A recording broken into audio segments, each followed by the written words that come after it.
Qu'est-ce qui pousse un homme de pouvoir à dire « Je suis désolé » ?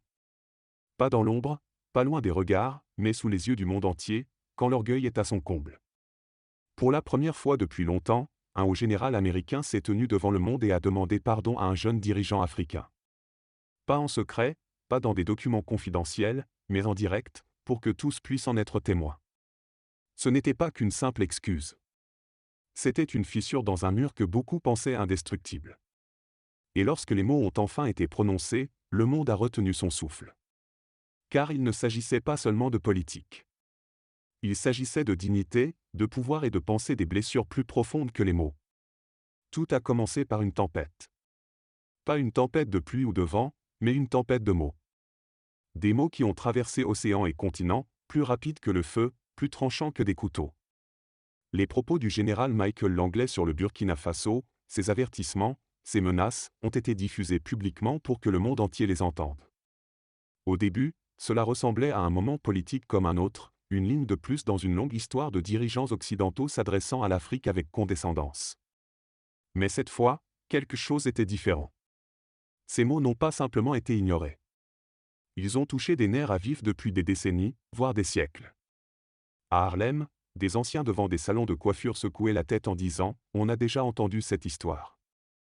À Lagos, des étudiants partageaient la vidéo, leur colère grandissant à chaque visionnage. À Dar es Salaam, des animateurs radio ont abandonné leurs programmes habituels pour discuter de l'événement. À Détroit et Atlanta, des activistes ont publié des vidéos comparant l'histoire qui se répète. Lumumba, Sankara, Kadhafi, et maintenant peut-être Traoré. Sur les réseaux sociaux, une tempête a éclaté. Des fils Twitter reliaient les points. Des stories Instagram se remplissaient de points noirs et du drapeau du Burkina Faso. Des youtubeurs publiaient vidéo sur vidéo, analysant chaque mot prononcé par l'anglais. Mais ce n'était pas seulement des paroles. Sur le terrain, des marches se sont organisées. À Johannesburg, des étudiants ont défilé sur les campus avec des pancartes proclamant « Touche pas à l'Afrique ». À Chicago, des vétérans noirs se sont rassemblés devant les mairies, exigeant des comptes de leur gouvernement. À Accra, des marchandes chantaient des chansons de protestation, mêlant rythmes ancestraux à une résistance moderne. Le feu ne brûlait pas seulement au Burkina Faso. Il brûlait partout. Il brûlait dans les conversations chuchotées tard dans la nuit. Il brûlait dans les regards des mères expliquant à leurs enfants ce que signifie se lever et être entendu. Ce n'était pas une question de gauche ou de droite, de démocrate ou de républicain, d'Africain ou d'Américain. Il s'agissait de dignité. Il s'agissait d'un peuple qui, génération après génération, a vu ses leaders s'élever pour être ensuite écrasés sous des bottes étrangères. Et maintenant, il y avait Ibrahim Traoré, intrépide. Il ne criait pas. Il ne paniquait pas. Il restait ferme, comme s'il portait non seulement sa nation, mais aussi la mémoire de tous ceux qui l'avaient précédé. La pression montait. À Washington, des analystes politiques débattaient nerveusement à la télévision. À Bruxelles, des diplomates chuchotaient derrière des portes closes. À Paris, les journaux titraient « L'Afrique en a-t-elle enfin assez ?» Même certaines voix au sein du gouvernement américain ont commencé à changer de ton. Des élus, autrefois silencieux, ont commencé à questionner la manière habituelle de traiter les nations africaines. Certains médias, d'ordinaire prudents, ont publié des éditoriaux demandant « Le général Langley est-il allé trop loin ?» Ce n'était plus seulement à propos d'un commentaire. Il s'agissait du message qu'il envoyait, des blessures qu'il rouvrait, de la colère qu'il attisait. Et au cœur de cette tempête se tenait Traoré, inébranlable, inflexible. Les jeunes hommes et femmes à travers les continents le regardaient et voyaient plus qu'un président. Ils voyaient un reflet de leurs propres espoirs, de leurs propres peurs, de leur propre lutte pour le respect. Le monde changeait sous les pieds de tous. Et il exigeait une réponse. Une réponse non pas issue de tractations secrètes, mais d'une scène publique où le pouvoir et l'orgueil devaient affronter quelque chose de bien plus fort, le cri d'un peuple fatigué d'être menacé, fatigué d'être réduit au silence, fatigué qu'on lui dise qu'il valait moins. La tempête avait commencé, mais ce qui allait suivre ébranlerait même les murs les plus solides. Le monde n'a pas eu à attendre longtemps. Après des jours de colère croissante, après des milliers de voix réclamant des réponses, la nouvelle a éclaté comme un coup de tonnerre. Le général Michael Langley avait demandé à faire une déclaration publique. Au début, personne n'y croyait. Était-ce une ruse? Une autre excuse soigneusement formulée, pleine de phrases polies et de gestes vides? Ou quelque chose de réel allait-il se produire? Les réseaux sociaux ont explosé à nouveau, cette fois avec une nouvelle vague d'urgence. Les gens partageaient l'annonce, programmaient leurs alarmes, se rassemblaient autour des radios, des télévisions et des smartphones, attendant un moment qu'ils n'auraient jamais cru voir. L'heure est arrivée. Dans les villes et les villages, les gens se sont connectés. Les bars de Brooklyn ont coupé la musique pour diffuser l'événement. Les églises de Nairobi ont ouvert leurs portes, projetant le discours sur des écrans. Les étals de marché à Accra ont installé des téléviseurs usés, entourés de foules serrées les unes contre les autres. À l'écran, le général Langlais est apparu. Il portait son uniforme militaire complet, impeccable, mais son visage racontait une autre histoire. Fini le regard froid et confiant d'un homme lançant des avertissements. C'était un homme qui semblait humain, fatigué, accablé, conscient. Il s'est éclairci la gorge. Mes propos concernant la situation au Burkina Faso, a-t-il commencé, la voix lourde, était erronée. Pas de détour, pas de jargon politique, juste une admission brute et ouverte. Il a marqué une pause, déglutissant avec difficulté. J'ai parlé depuis une position de pouvoir, pas depuis une position de compréhension. J'ai sous-estimé l'esprit du peuple burkinabé. J'ai sous-estimé l'engagement du capitaine Ibrahim Traoré envers la dignité de sa nation. Il a regardé directement la caméra. Pour cela, je suis désolé, au capitaine Traoré, au peuple du Burkina Faso, et à tous ceux qui ont entendu mes mots et ressenti le poids de l'histoire qu'ils portaient. Je demande votre pardon. Un silence a envahi le monde, non pas parce que les gens ne savaient pas quoi dire, mais parce que les murs qu'ils avaient érigés autour de leur cœur pour se protéger de la déception, de la trahison, commençaient à se fissurer. Dans un petit café à Dar es Salaam, un vieil homme a essuyé des larmes de ses yeux. Dans un dortoir universitaire à Atlanta, des étudiants se sont enlacés sans parler. Dans les rues de Johannesburg, un chant s'est élevé doucement, « Dignité, dignité, dignité ». L'excuse n'était pas parfaite.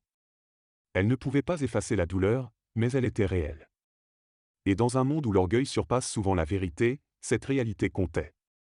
La diffusion s'est tournée vers les analystes, qui trébuchaient sur leurs mots, essayant d'expliquer ce qui venait de se passer. Était-ce la pression? La politique? Une stratégie? Les gens s'en moquaient. Ce qui comptait, c'était ce qu'ils ressentaient dans leur poitrine, le sentiment que, pour une fois, quelqu'un de puissant avait été forcé de se regarder dans un miroir et de parler honnêtement. Pendant ce temps, de l'autre côté de l'océan, le capitaine Ibrahim Traoré observait. Personne ne savait exactement ce qu'il pensait à ce moment-là, mais son expression était calme, inébranlable, déterminée. Ce n'était pas un homme qui avait besoin d'excuses pour connaître sa valeur, mais il comprenait le poids de ce qui venait de se passer.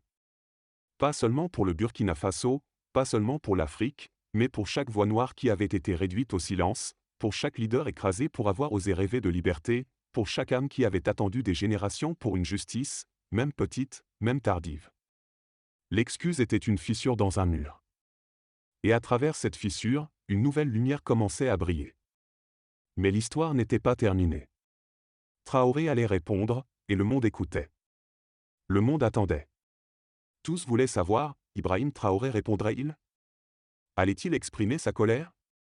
Rejeter l'excuse comme étant trop faible, trop tardive? Pendant 2 jours, le silence a régné à Ouagadougou. Pas de discours, pas de tweet, pas d'interview, juste le silence.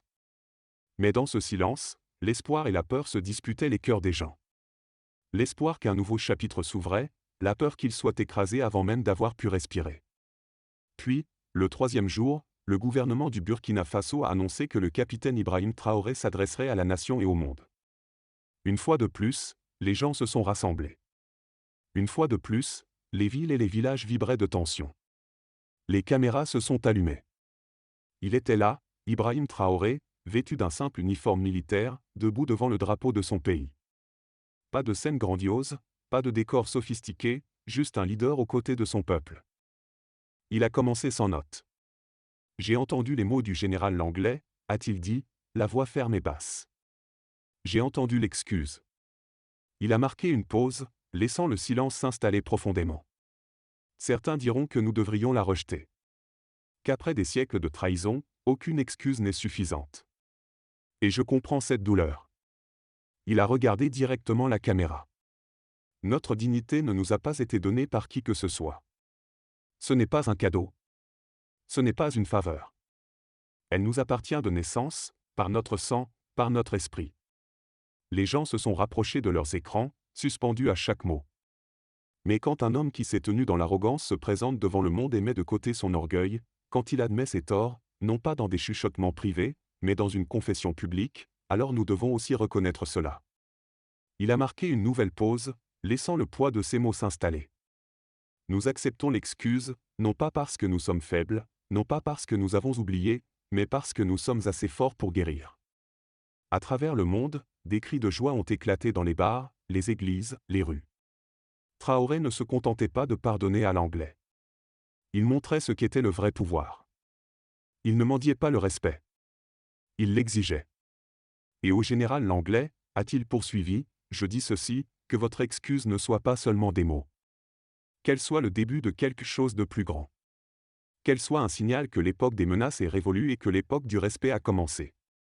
Il a levé le poing, non pas dans la colère, mais dans la solidarité. Pour chaque enfant africain qui rêve, pour chaque ancêtre qui s'est battu, pour chaque voix autrefois réduite au silence, aujourd'hui, nous disons, nous ne sommes pas vos ennemis. Nous ne sommes pas vos inférieurs. Nous sommes vos égaux. La diffusion s'est terminée, mais le sentiment a perduré. Il a résonné à travers les continents. Il a résonné dans les cœurs de millions de personnes. Pas seulement un discours, pas seulement une excuse, mais un changement. Un moment où l'histoire s'est infléchie. Pas par la violence, mais par le courage. Parce qu'un homme s'est tenu droit et a montré au monde que la dignité ne peut être menacée, ne peut être achetée. Elle doit être honorée. Et dans ces fissures, les graines d'un nouveau monde commençaient déjà à prendre racine.